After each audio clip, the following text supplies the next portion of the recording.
Marcus met Lyria for the first time in her medical suite, a room modified to accommodate Kael'thir physiology with specialized lighting and atmospheric controls. She was small even by Kael'thir standards. Her skin had lost almost all its healthy opalescence and appeared grayish and dull, and her long ears drooped with weakness. When Marcus entered, she looked up with amber eyes that held resignation and faint hope. The medical translator facilitated their first conversation. Lyria apologized for the imposition, explained she knew this was strange for a human, that she had no right to ask this of a stranger. Marcus stopped her gently. "You're not imposing. You made a wish and I'm in a position to help grant it. That's not a burden, that's a privilege."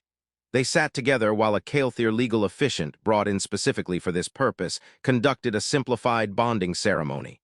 Marcus signed documents he didn't fully understand, written in Kael'thir script with human translations appended. The officiant declared them formally bonded under Kael'thir law, and just like that Marcus became Lyria's legal partner. After the ceremony, when they were alone, Lyria asked him why he agreed when everyone else refused. Marcus's answer was honest. "Because you're 23 and you're dying and you have one wish that someone can grant. How could I say no to that?" Over following days, Marcus visited Lyria every evening after his shift. At first, the conversations were stilted, both awkward about the strange nature of their relationship. But gradually, they found common ground. Lyria talked about her life before illness. She was a student of human literature, fascinated by Earth's storytelling traditions, dreaming of becoming a cultural liaison.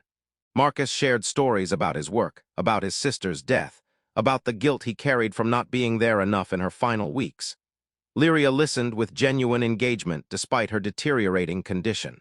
One evening, Lyria admitted something that surprised Marcus. "When I made my wish, I thought I just wanted the status, the legal recognition of being bonded.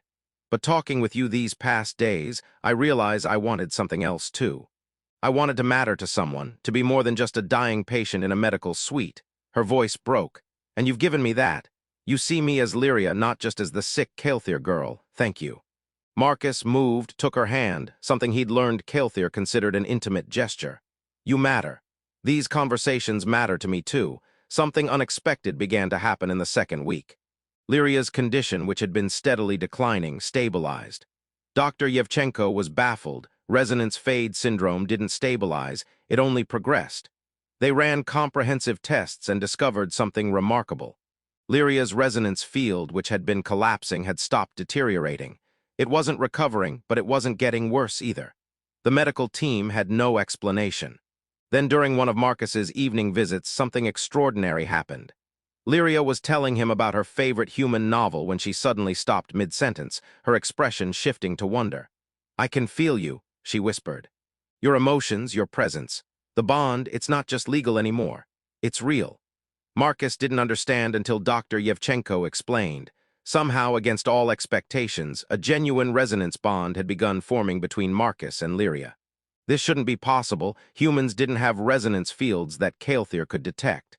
But medical scans showed something unprecedented.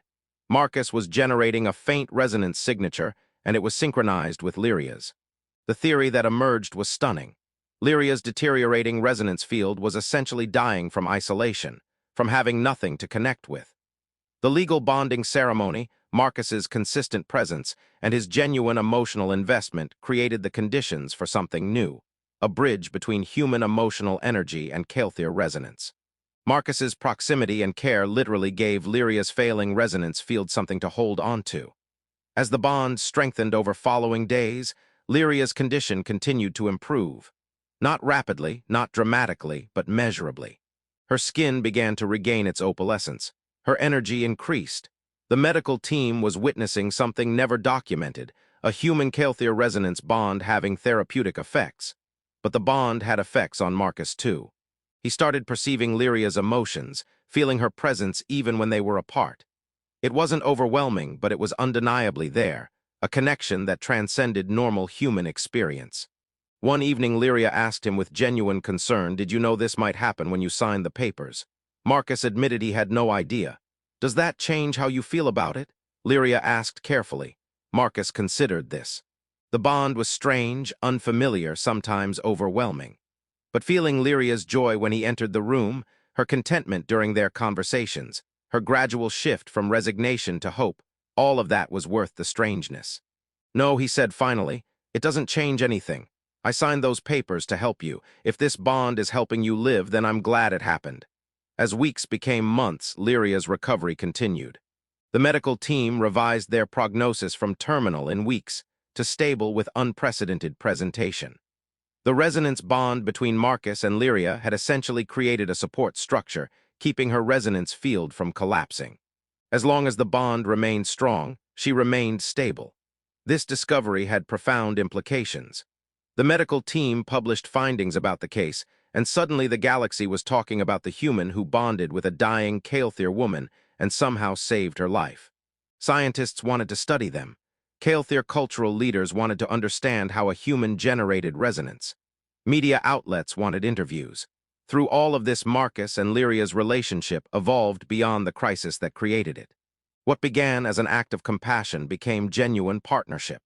They learned each other's languages, shared each other's cultures, navigated the strange reality of being bonded in ways neither fully understood. Lyria's family, who had been preparing for her death, arrived on the station and met Marcus with a mixture of gratitude and bewilderment. Her mother, through tears, thanked him for giving her daughter not just life but hope. Her father, a traditional Kael'thir elder, struggled to reconcile that his daughter was bonded to a human but couldn't deny the evidence before his eyes. She was alive when she should be dead. One evening in the small apartment Marcus moved into to be closer to Lyria during her recovery, she asked him the question that had been building since her stabilization. "What happens now? The bond was supposed to be temporary until my death, but I'm not dying anymore. You signed papers to help a stranger through her final days, not to be permanently bonded to a Kael'thir woman you barely knew." Marcus had been thinking about this too. The legal documents they signed had provisions for dissolution after death, but nothing about what happened if the bonded partner recovered. They were in unprecedented territory legally, medically, and personally. His answer was careful but honest. "I don't know what happens now, but I know that feeling you through the bond, knowing you're alive and getting stronger, that's not a burden I want to be free from. Maybe we figure out what this partnership looks like going forward. Maybe we find that the bond that saved your life becomes something we both want to keep." Lyria's skin flushed copper with affection.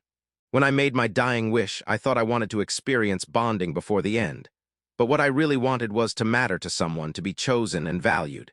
You gave me that when no one else would." Her voice was quiet but certain. "The bond may have started as charity, but it's become something else. You've become someone I choose, not just someone who chose to help me." Marcus felt the bond resonate between them, a connection that transcended species and circumstance. "Then we figure this out together. Not because we have to, but because we want to." Months later, when Lyria was strong enough to return to her studies, and Marcus was recognized for his groundbreaking role in interspecies medicine, they faced the question of whether to formally reaffirm their bond now that it was no longer a deathbed accommodation. During the formal hearing to determine their legal status,